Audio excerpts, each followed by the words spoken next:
My dear students, I welcome to all of you in Dr. Yash Chandra online classes for education. मेरे प्रिय विद्यार्थियों, मैं आप सभी लोगों का doctor Yash Chandra online classes for education में स्वागत करता हूं। आप सभी का हार्दिक स्वागत है, हार्दिक अभिनंदन है। प्रिय विद्यार्थियों, पंडित दीनदयाल उपाध्याय गोरखपुर विश्वविद्यालय गोरखपुर और साथ ही साथ सिद्धार्थ विश्वविद्यालय कपिलवस्तु सिद्धार्थ नगर के स्नातक स्तर के जो विद्यार्थी हैं, बीए, बीएससी, बीकॉम के जो विद्यार्थी हैं, उनके लिए एक अनिवार्य प्रश्न पत्र है, चाहे वे सेमेस्टर सिस्टम के हों या वार्षिक प्रणाली के हों। जो अनिवार्य प्रश्न पत्र है जिसका नाम है राष्ट्र गौरव, पर्यावरण एवं मानवाधिकार अध्ययन। इसमें इसकी परीक्षा में जो प्रश्न आते हैं वो बहुविकल्पी प्रश्न आते हैं, मल्टीपल चॉइस क्वेश्चंस आते हैं और उसी का अभ्यास हम सभी लोग पिछले कुछ कक्षाओं से कर रहे हैं और अभी तक हम सभी लोगों ने 100 क्वेश्चंस में 100 प्रश्नों का अभ्यास कर चुके हैं और आज की इस क्लास में, इस वीडियो में अन्य 20 प्रश्नों का अभ्यास करेंगे जो रिलेटेड होंगे राष्ट्र गौरव, पर्यावरण एवं मानवाधिकार अध्ययन के आपके अनिवार्य प्रश्न पत्र से।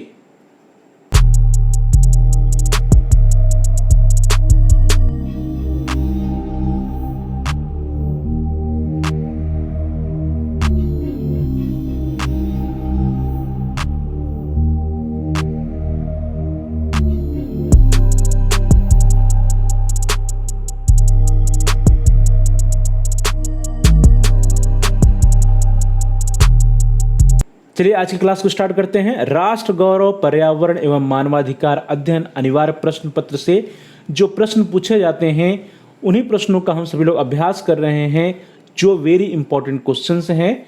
आप आज के लिए आपकी स्क्रीन पर जो पहला प्रश्न आ रहा है that is question number 101। Dear students, इसके पूर्व में हम सभी लोग पिछले वीडियोज में, पिछली कक्षाओं में 100 प्रश्नों का अभ्यास कर चुके हैं और उसी श्रृंखला में आज हम अन्य 20 प्रश्नों का अभ्यास करेंगे। पहला प्रश्न है प्रश्न संख्या 101 या क्वेश्चन नंबर 101। बहुत ही महत्वपूर्ण प्रश्न है प्रिय विद्यार्थियों, अक्सर पूछा जाता है। क्वेश्चन इज शून्य का आविष्कार किसने किया? और आपके ऑप्शंस हैं ए पिंगल, बी भास्कराचार्य, सी आर्यभट्ट या डी वाराहमिहिर। तो डियर स्टूडेंट्स, किसने किया आप जानते हैं। जीरो या शून्य का आविष्कार किसने किया है? पिंगल नहीं, भास्कराचार्य ने, वाराहमिहिर ने। किसने किया है? आर्यभट्ट ने किया है। इसलिए यदि आपने सी ऑप्शन चुना या आपका आंसर आर्यभट्ट है तो आपका उत्तर सही है। शून्य की खोज का श्रेय जो जाता है वो आर्यभट्ट जी को जाता है। तो शून्य के आविष्कारक कौन है? आर्यभट्ट जी। अगला प्रश्न आपकी स्क्रीन पर प्रश्न संख्या 102। क्वेश्चन है कि भारतीय खट दर्शन में सम्मिलित नहीं है। जो भारतीय खट दर्शन है उसमें क्या नहीं सम्मिलित है? और ऑप्शन है ए कल्प, बी सांख्य, सी योग या डी वेदांत। तो डियर स्टूडेंट्स, यदि आपने भारतीय खट दर्शन के बारे में पढ़ा होगा तो आपको इसका आंसर पता होगा। जो भारतीय खट दर्शन उसमें क्या नहीं सम्मिलित है? सांख्य सम्मिलित है, वेदांत सम्मिलित है, योग सम्मिलित है, लेकिन कल्प जो है यह नहीं सम्मिलित है। इसलिए यहाँ पर जो ए ऑप्शन है कल्प वो सही होगा। जो वैदिक दर्शन है उस वैदिक दर्शनों में खट दर्शन, जो भारतीय दर्शन है, खट दर्शन से प्राय होता है 6 दर्शनों से। यह अधिक प्रसिद्ध और प्राचीन है और ये जो 6 दर्शन है उनके नाम है सांख्य दर्शन, योग दर्शन, न्याय दर्शन, वैशेषिक दर्शन, मीमांसा दर्शन और वेदांत दर्शन। इन 6 दर्शनों का नाम आपने सुना होगा और इन्हीं को हम मिला करके भारतीय खट दर्शन कहते हैं। सांख्य दर्शन के प्रणेता है कपिल, योग के पतंजलि, न्याय के गौतम, वैशेषिक के कणाद, मीमांसा के जैमिनी और वेदांत के बादरायण। तो डियर स्टूडेंट्स, यहाँ पे देखिए, यहाँ पे आपसे प्रश्न पूछे जा सकते हैं कि सांख्य दर्शन के प्रणेता कौन है? तो कपिल जी हैं। योग दर्शन के प्रणेता कौन है? तो पतंजलि जी हैं। न्याय के कौन है? तो गौतम है। वैशेषिक के कणाद है। मीमांसा के जैमिनी और वेदांत के बादरायण जी हैं। तो ये भी प्रश्न पूछा जा सकता है। और भारतीय खट दर्शन में क्या क्या सम्मिलित है? सांख्य दर्शन, योग दर्शन, न्याय दर्शन, वैशेषिक दर्शन, मीमांसा दर्शन और वेदांत दर्शन। अगला प्रश्न आपकी स्क्रीन पर प्रश्न संख्या 103, 103। क्वेश्चन इज ललित कला के अंतर्गत नहीं आते हैं। ललित कला के अंतर्गत, इसको हम लोग अंग्रेजी में फाइन आर्ट्स भी कहते हैं, उसके अंतर्गत क्या नहीं आता है? ऑप्शन है ए संगीतवाद, बी नृत्य, सी चित्रकला या डी पर्यावरण। तो डियर स्टूडेंट्स, फाइन आर्ट्स या ललित कला के अंदर संगीत या वाद आता है, चित्रकला भी आता है, नृत्य भी आता है। जो पर्यावरण है यह नहीं आता। तो इसलिए D option is the right option. यहाँ पे जी डी ऑप्शन है वह सही है। ललित कला या फाइन आर्ट से प्राय होता है सौंदर्य या लालित्य के आश्रय को व्यक्त करने वाली कलाओं से। तो सौंदर्य या लालित्य के आश्रय से व्यक्त होने वाली कलाएं जो होती हैं वे ललित कलाएं कहलाती हैं या फाइन आर्ट्स कहलाती हैं। वह कला जिसके अभिव्यंजन से सुकुमारता और सौंदर्य की अपेक्षा हो, जिसकी सृष्टि मुख्यतः मनोविनोद की हो, ऐसी कला को हम ललित कला कहते हैं, जैसे गीत, संगीत, नृत्य, नाट्य तथा विभिन्न प्रकार की चित्रकलाएं। ये सभी जो है ललित कला के अंतर्गत आती है, लेकिन पर्यावरण ललित कला के अंतर्गत नहीं आता है। अगला प्रश्न आपके स्क्रीन पर क्वेश्चन नंबर 104, प्रश्न संख्या 104, चित्रकला का सबसे बड़ा संरक्षक कौन था? और आपके विकल्प हैं ए बाबर, बी हुमायूं, सी जहांगीर या डी शाहजहां। तो प्रिय विद्यार्थी, यदि आप पढ़े होंगे तो इसका उत्तर दे पाएंगे कि आर्ट से चित्रकला का सबसे बड़ा संरक्षक कौन था। तो कौन था? शाहजहां नहीं, हुमायूं नहीं, बाबर नहीं, बल्कि कौन था? जहांगीर जो है वो चित्रकला का सबसे बड़ा संरक्षक था। तो इसलिए यहाँ पे C option is the right option. Jahangir चित्रकला का बहुत ही बड़ा कुशल पारखी था और जहांगीर के समय को चित्रकला का स्वर्ण काल भी कहा जाता है। तो यहाँ से प्रश्न पूछे जा सकते हैं कि किसके काल को चित्रकला का स्वर्ण काल कहा जाता है? तो किसके काल को कहा जाता है? जहांगीर के काल को। और चित्रकला का जो सबसे बड़ा संरक्षक था वह भी जहांगीर ही था। अगला प्रश्न आपकी स्क्रीन पर प्रश्न संख्या 105, प्रश्न है कि रसायन विज्ञान के प्रणेता थे। रसायन विज्ञान के प्रणेता कौन थे? और आपके ऑप्शंस हैं ए शंकर, बी नागार्जुन, सी ब्रह्मगुप्त या डी बराहमिहिर। तो डियर स्टूडेंट्स, रसायन विज्ञान के प्रणेता कौन थे? शंकर नहीं, ब्रह्मगुप्त नहीं, बराहमिहिर नहीं, बल्कि नागार्जुन को रसायन विज्ञान का प्रणेता माना जाता था। इस तरह से बी ऑप्शन जो है आपके वो राइट ऑप्शन है। रसायन शास्त्र के प्रणेता हम नागार्जुन को कहते हैं। नागार्जुन ने रसायन शास्त्र और धातु विज्ञान पर बहुत सारा शोध भी किया है, रिसर्च भी किया है और रसायन शास्त्र पर इन्होंने कई पुस्तकों की रचना की है, जिसमें रस रत्नाकर और रसेंद्र मंगल भी बहुत अधिक प्रसिद्ध है। इस तरह से रसायन विज्ञान के प्रणेता के रूप में किसे जाना जाता है? नागार्जुन जी को जाना जाता है। अगला प्रश्न आपके स्क्रीन पर प्रश्न संख्या 106 या 106, प्रश्न है कि रामायण में कांडों की संख्या कितनी है? रामायण आप सभी लोगों ने पढ़ा होगा या जानते होंगे उसके बारे में। तो रामायण में कांडों की संख्या कितनी है? ऑप्शंस हैं ए 6, बी 7, सी 8 या डी 9, 6, 7, 8 या 9। तो डियर स्टूडेंट्स, रामायण में कांडों की संख्या या अध्यायों की संख्या कितनी है? 6 नहीं, 8 नहीं, 9 नहीं, बल्कि कितने? 7 है। तो इस तरह से B option is right option, 7। Ramayana जो महाकाव्य है, इस महाकाव्य में कुल 7 अध्याय हैं या 7 कांड हैं, जिनके नाम हैं बाल कांड पहला, अयोध्या कांड दूसरा, अरण्य कांड तीसरा, किष्किंधा कांड चौथा, सुंदरकांड पांचवा, लंका कांड या युद्ध कांड छठा और उत्तरकांड सातवां। तो ये 7 कांड हैं। प्रश्न था कि कितने कांड हैं रामायण में? तो कुल 7 कांड हैं। अगला प्रश्न आपकी स्क्रीन पर प्रश्न संख्या 107 या 107, प्रश्न कहता है कि महाभारत के खंडों को क्या कहा जाता है? और आपके विकल्प हैं ए सर्ग, बी कांड, सी अध्याय या डी पर्व। तो डियर स्टूडेंट्स, आपने पढ़ा भी होगा महाभारत के जो खंड हैं या अध्याय उन्हें क्या कहते हैं? सर्ग नहीं, अध्याय नहीं, कांड नहीं, बल्कि उनको पर्व के नाम से जाना जाता है। तो इस तरह से D option is the right option. पर्व, वेद व्यास रचित महाभारत जो है उसमें कुल 18 पर्व हैं। तो कितने पर्व हैं महाभारत ग्रंथ में? कुल 18 पर्व हैं। उनके नाम हैं आदि पर्व, सभा पर्व, वन पर्व, विराट पर्व, उद्योग पर्व, भीष्म पर्व, द्रोण पर्व, अश्वमेधिक पर्व, महाप्रस्थानिक पर्व, शौप्तिक पर्व, स्त्री पर्व, शांति पर्व, अनुशासन पर्व, मौसले पर्व, कर्ण पर्व, शल्य पर्व, स्वर्गारोहण पर्व तथा आश्रम वार्षिक पर्व। इस तरह से कुल 18 पर्व हैं महाभारत का जो हमारा ग्रंथ है। इस ग्रंथ में कुल 18 पर्व हैं। अगला प्रश्न आपकी स्क्रीन पर बहुत ही इंपॉर्टेंट प्रश्न है, आप सभी लोग इसके बारे में जानते होंगे। प्रश्न है कि गीता प्रेस जाना जाता है, गीता प्रेस किस लिए जाना जाता है? इसके विकल्प हैं ए धार्मिक पुस्तकों के प्रकाशन के लिए जाना जाता है, बी सामाजिक पुस्तकों के प्रकाशन के लिए जाना जाता है, सी राजनीतिक पुस्तकों के प्रकाशन के लिए जाना जाता है या डी उपरोक्त में से कोई नहीं। तो डियर स्टूडेंट्स, गीता प्रेस का नाम आप सभी लोगों ने सुना होगा। वहाँ पे जो पुस्तकें छपती हैं, जो पब्लिश होती हैं, वो राजनीतिक नहीं होती हैं, सामाजिक नहीं होती हैं, बल्कि क्या होती हैं? ये सारी की सारी पुस्तकें धार्मिक होती हैं। तो धार्मिक पुस्तकों के प्रकाशन के लिए गीता प्रेस जाना जाता है, इसलिए A option is the right option. Gita Press is the world's largest publisher of Hindu religious texts। Hindu religious text या हिंदू धार्मिक पुस्तकों का सबसे बड़ा विश्व में पब्लिशर है, प्रकाशक है गीता प्रेस। और ये कहाँ पे स्थित है? ये हमारे गोरखपुर में। It is located in Gorakhpur city of India's, Uttar Pradesh state, Uttar Pradesh राज्य के गोरखपुर शहर में गीता प्रेस स्थित है। अगला प्रश्न आपके स्क्रीन पर प्रश्न संख्या 109 या 109, प्रश्न है कि पंचतंत्र पुस्तक के लेखक कौन हैं। पंचतंत्र पुस्तक का नाम आप सभी लोगों ने सुना होगा। तो इस पंचतंत्र पुस्तक के लेखक कौन है? विकल्प है ए भारवी, बी नारायण पंडित, सी भट्ट नारायण या डी विष्णु शर्मा। तो डियर स्टूडेंट्स, पंचतंत्र किसने लिखी है या पंचतंत्र पुस्तक के लेखक कौन है? भारवी नहीं, भट्ट नारायण नहीं, नारायण पंडित नहीं, बल्कि विष्णु शर्मा जी ने पंचतंत्र पुस्तक लिखी है। तो इस तरह से पंचतंत्र पुस्तक के लेखक कौन हुए? Vishnu Sharma. D option is the right option. Vishnu Sharma was an Indian scholar and author who have written the Panchatantra, a collection of the fables. आप जानते हैं कि जो पंचतंत्र वो क्या है, उसमें ढेर सारी कहानियों का, फेबल्स का संग्रह है। तो पंचतंत्र क्या है? कहानियों का संग्रह है। किसने लिखी है?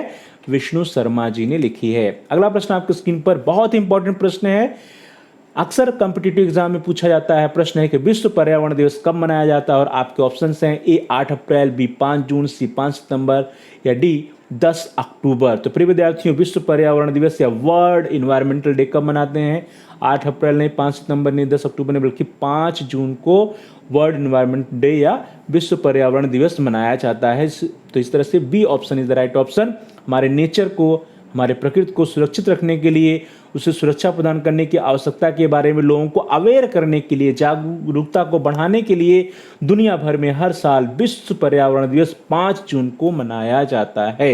यह प्रश्न अक्सर पूछा जाता है। अगला प्रश्न आपकी स्क्रीन पर, प्रश्न संख्या 111, पुरुषार्थों की संख्या कितनी है? आप सभी लोगों ने पुरुषार्थों के बारे में सुना होगा। तो कुल पुरुषार्थ कितने हैं, पुरुषार्थों की संख्या कितनी है, ये प्रश्न है। ऑप्शंस हैं ए 3, 4, 5 या 11। तो पुरुषार्थ कुल कितने हैं डियर स्टूडेंट्स? 11 नहीं है, 5 नहीं, 3 है, बल्कि कितने? 4 पुरुषार्थ होते हैं। वे 4 पुरुषार्थ कौन कौन से होते हैं, इसके बारे में आपने सुना होगा कि चारों पुरुषार्थों में जो सबसे पहला पुरुषार्थ है दैट इज धर्म या रिलीजन या राइटियसनेस, दूसरा है अर्थ या वेल्थ, तीसरा है काम दैट इज वर्क, डिजायर और सेक्स, एंड चौथा है मोक्ष या साल्वेशन या लिबरेशन। इस तरह से 4 पुरुषार्थ होते हैं, धर्म, अर्थ, काम और मोक्ष। दैट इज रिलीजन और righteousness, wealth, work, desire and sex, and salvation और लिबरेशन। धर्म, अर्थ, काम और मोक्ष। अगला प्रश्न आपकी स्क्रीन पर, क्वेश्चन नंबर 112। प्रश्न कहता है कि प्रदूषण रहित ऊर्जा प्राप्ति का सही विकल्प है, और आपके विकल्प हैं ए सौर ऊर्जा, बी पवन ऊर्जा, सी बायोगैस या D all of the above या उपयुक्त सभी। तो डियर स्टूडेंट्स, प्रदूषण रहित ऊर्जा अर्थात ऐसी ऊर्जा जिसके उत्पादन में प्रदूषण नहीं होता किसी प्रकार का, न जल का, न वायु का, न मृदा का। तो ऐसी ऊर्जा कौन सी है? तो सौर ऊर्जा या सूर्य से प्राप्त होने वाली ऊर्जा जो है वो प्रदूषण रहित ऊर्जा होती है। हवा से या वायु से या पवन से प्राप्त होने वाली ऊर्जा जो है पवन ऊर्जा, वो भी प्रदूषण रहित है। और जो बायोगैस के द्वारा हम ऊर्जा उत्पन्न करते हैं वह भी प्रदूषण रहित होती है। तो इस तरह से यहाँ पे जो डी ऑप्शन है, D option is the right option. प्रदूषण रहित ऊर्जा प्राप्ति के अंतर्गत सौर ऊर्जा, पवन ऊर्जा और बायोगैस आता है, ये सभी आते हैं। तो D option is the right option. अगला प्रश्न आपकी स्क्रीन पर, प्रश्न संख्या 113, 113, संस्कृत में किसकी गणना नहीं होती है? और आपके ऑप्शंस हैं ए प्रशासन, बी संगीत, सी साहित्य या डी कला। तो डियर स्टूडेंट्स, संस्कृत अर्थात कल्चर, जो हमारा कल्चर है उस कल्चर में या संस्कृत में किसकी गणना नहीं होती है। प्रश्न है तो किसकी होती है, इसको देख लीजिए। कला, जो कला होता है वो संस्कृत में आता है। संगीत या म्यूजिक, आर्ट्स और लिटरेचर, ये सभी जो है कल्चर में या संस्कृत में आते हैं। जो प्रशासन या एडमिनिस्ट्रेशन है ये कल्चर में नहीं आता। तो इस तरह से ये जो है ए option is the right option. Sanskrit में किसकी गणना नहीं होती है? एडमिनिस्ट्रेशन या प्रशासन की गणना संस्कृत में नहीं होती है। बाकी संगीत, साहित्य, कला, इन तीनों की गणना कल्चर या संस्कृत में होती है। अगला प्रश्न बहुत ही इंपॉर्टेंट प्रश्न है डियर स्टूडेंट्स। प्रश्न है मोटर वाहनों द्वारा छोड़े जाने वाला प्रमुख प्रदूषण है। मोटर वाहनों के द्वारा जो प्रदूषण छोड़े जाते हैं, जो धुआं निकलता है, उसमें कौन सा प्रदूषक होता है, कौन सा प्रदूषण उसके द्वारा होता है? आपके विकल्प हैं A carbon dioxide CO2, B nitrogen, C ammonia या डी कार्बन मोनोऑक्साइड। प्रिय विद्यार्थियों, मोटर वाहनों के द्वारा छोड़े जाने वाला प्रमुख प्रदूषण या प्रदूषक है क्या है? कार्बन डाइऑक्साइड नहीं है, अमोनिया नहीं है, नाइट्रोजन नहीं, बल्कि वो क्या है? कार्बन मोनोऑक्साइड है। तो इस तरह से here D option is the right option, carbon monoxide. वाहनों से जो धुआं निकलता है, वाहनों से निकलने वाले धुएं में कार्बन मोनोऑक्साइड होता है, नाइट्रोजन ऑक्साइड होता है, हाइड्रोकार्बन्स होते हैं, अल्डिहाइड्स होते हैं, लेड ऑक्साइड होते हैं। ये सभी प्रमुख होते हैं है मोटर वाहनों से निकलने वाले धुएं में, और ये सभी वायु प्रदूषण के कारक हैं। वायुमंडल में को ये सभी प्रदूषित करते हैं, पॉल्यूट करते हैं। अगला प्रश्न है आपकी स्क्रीन पर, प्रश्न संख्या 115 या 115। प्रश्न कहता है कि प्रेम मार्गी कवि हैं। प्रेम मार्गी कवि कौन से हैं, और आपके विकल्प हैं ए मलिक मोहम्मद जायसी, बी कुंभन दास, सी सूरदास, या डी इनमें से कोई नहीं। तो डियर स्टूडेंट्स, प्रेम मार्गी कौन है? कुंभन दास नहीं है, सूरदास नहीं, लेकिन मलिक मोहम्मद जायसी जो हैं ए प्रेम मार्गी कवि कहलाते हैं। तो इसलिए A option is the right option. Malik Mohammad Jayasi क्या है? प्रेम मार्गी कवि हैं। प्रेम मार्गी शाखा के कई कवि हैं जिसमें मलिक मोहम्मद जायसी का नाम प्रमुखता से लिया जाता है। तो मलिक मोहम्मद जायसी जो है प्रेम मार्गी शाखा के प्रमुख कवि हैं। इनके द्वारा जो काव्य लिखा गया है वो कौन सा काव्य है? पद्मावत है। अक्सर ये प्रश्न पूछा जाता है कि पद्मावत किसने लिखा है? तो पद्मावत मलिक मोहम्मद जायसी जी ने लिखा है। ये भी प्रश्न अक्सर पूछे जाते हैं आपसे एग्जाम में। अगला प्रश्न आपकी स्क्रीन पर, प्रश्न संख्या 116 या 116, बहुत इंपॉर्टेंट है। वह कौन सा ट्री है, वह कौन सा वृक्ष है, कौन सा पेड़ है जिसको हम पर्यावरण का दुश्मन कहते हैं, या इसको पर्यावरण का आतंकवादी भी कह सकते हैं। तो पर्यावरण का दुश्मन, एनिमी ऑफ द एनवायरनमेंट, कौन सा पौधा है? और आपके विकल्प हैं ए नीम, बी तुलसी, या सी पीपल, और डी है यूकेलिप्टस। तो डियर स्टूडेंट्स, आप सभी लोग नाम पढ़ते ही जान गए होंगे कि कौन सा वृक्ष है जो पर्यावरण का दुश्मन है। नीम औषधि युक्त है, तुलसी भी औषधि युक्त है जिसकी हम पूजा करते हैं, पीपल भी हमको सबसे अधिक ऑक्सीजन देता है। तो कौन सा दुश्मन है? दुश्मन है यूकेलिप्टस। यूकेलिप्टस जो है इंडियन नहीं है बल्कि विदेशी पौधा है। जो यूकेलिप्टस होता है ये पर्यावरण का बहुत बड़ा दुश्मन होता है। क्यों दुश्मन होता है?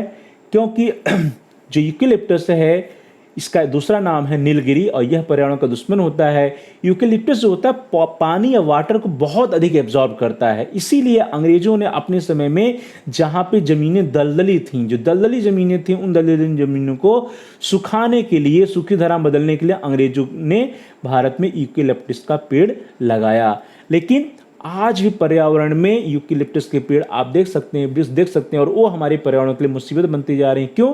क्योंकि जब अंग्रेज लाए थे तो उनको दलदली जमीनों को सुखाना था, लेकिन आज हमारा वाटर लेवल जो है बहुत नीचे जा रहा है, और ये जो पेड़ हैं, जो वृक्ष हैं यूकेलिप्टस, ये बहुत अधिक वाटर को एब्जॉर्ब करते हैं, जिसकी वजह से जहाँ पे वृक्ष होते हैं उसके आसपास पानी की कमी होने लगती है। इसलिए यह पेड़ क्या कहलाते हैं? पर्यावरण के दुश्मन कहलाते हैं, यूकेलिप्टस। तो इसको नाम याद रखिएगा। अगला प्रश्न आपके स्क्रीन पर, प्रश्न संख्या 117 या 117। प्रश्न है आलवार भक्तों का संबंध किस प्रदेश से है? यह भी प्रश्न खूब पूछा जाता है। आपके विकल्प हैं ए गुजरात से, बी उत्तर प्रदेश से, सी तमिल प्रदेश से, या डी कर्नाटक से। तो गुजरात नहीं, उत्तर प्रदेश नहीं, कर्नाटक नहीं, इसका उत्तर क्या है? तमिल प्रदेश है। आलवार भक्तों का संबंध तमिल प्रदेश से है। विष्णु भगवान के जो संत होते हैं, जो भक्त होते हैं, उन्हीं को आलवार कहा जाता है, और इनका उद्भव मध्यकाल के मुख्यतः दक्षिण भारत के तमिलनाडु में हुआ था। तो इस तरह से आलवार भक्तों का संबंध तमिलनाडु या तमिल प्रदेश से होता है। अगला प्रश्न आपकी स्क्रीन पर, प्रश्न संख्या 118 118। प्रश्न है कि वायुमंडल की किस परत को सुरक्षा परत के रूप में जाना जाता है? बहुत ही इंपॉर्टेंट क्वेश्चन है। आपके ऑप्शंस हैं एक क्षोभ मंडल, बी समताप मंडल, सी ओजोन मंडल, या डी आयन मंडल।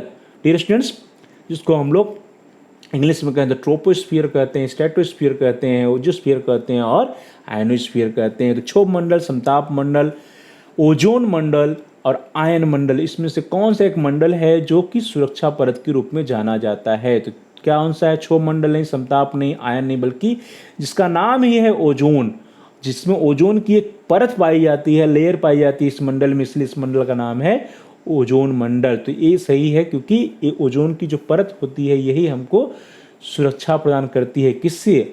जो अल्ट्रावायलेट रेज आती हैं सूर्य से। तो ओजोन मंडल की ओजोन परत पृथ्वी को सूर्य की हानिकारक अल्ट्रावायलेट किरणों से बचाती हैं। अगर नहीं बचाएंगी तो क्या होगा? स्किन कैंसर होता है।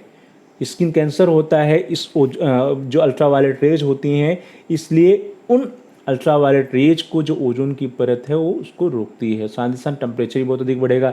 इसके संरक्षण के लिए प्रत्येक 16 सितंबर को विश्व ओजोन दिवस भी मनाया जाता है, जिससे ओजोन परत के संरक्षण के प्रति लोग जागरूक हों।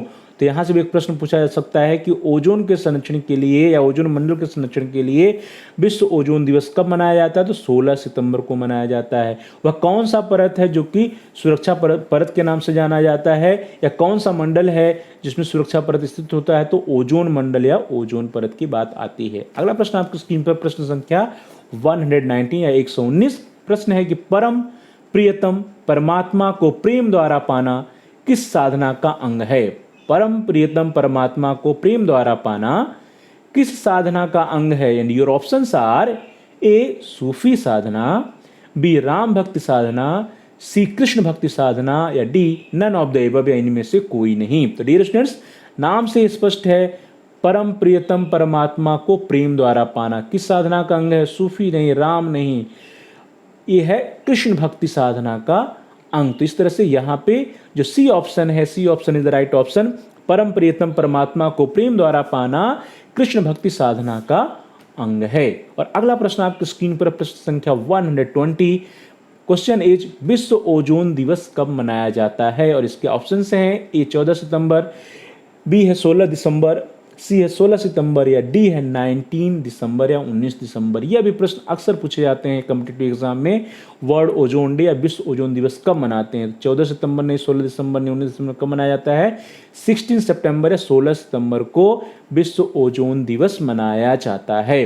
19 दिसंबर 1964 को संयुक्त राष्ट्र महासभा ने ओजोन परत के संरक्षण के लिए 16 सितंबर को अंतर्राष्ट्रीय ओजोन दिवस मनाने की घोषणा की। तब से प्रत्येक 16 सितंबर को विश्व ओजोन दिवस या वर्ल्ड ओजोन डे मनाया जाता है। तो प्रिय विद्यार्थियों, इस तरह से हम सभी लोगों ने आज की क्लास में इस वीडियो के अंतर्गत जो आपका अनिवार्य प्रश्न पत्र है राष्ट्र गौरव पर्यावरण एवं मानवाधिकार अध्ययन, उससे संबंधित मोस्ट इंपॉर्टेंट 20 क्वेश्चंस 20 प्रश्नों का अभ्यास किया है। और अगली कक्षा में, अगले वीडियोस में हम सभी लोग अन्य 20 प्रश्नों का अभ्यास करेंगे।